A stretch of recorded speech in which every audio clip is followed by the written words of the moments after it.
да започнем още от сутринта, да можем.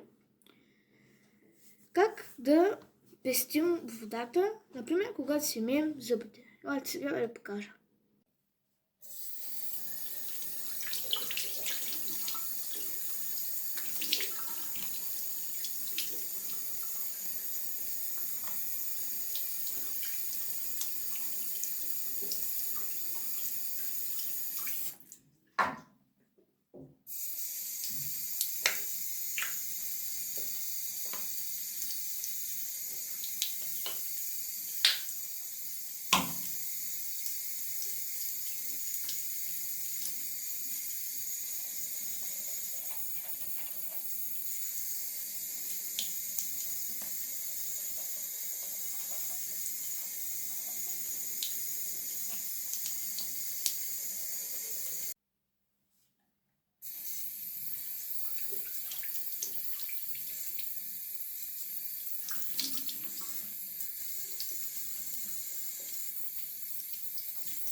Така, това бяха два начина, когато станем сутрин, как си мием зъбите.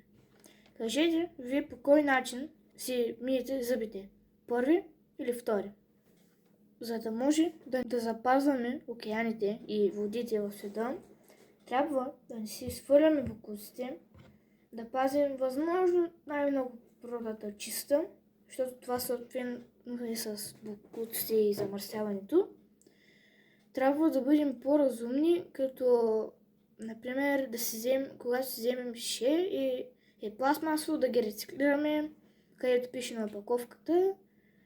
И това да не е навик, да не е нещо като само един ден сме го казали, направили сме го и готово. Надявам се да ви е харесало. Малко кратко знам, извинявам се, обаче да, това успях да измисля и да направя.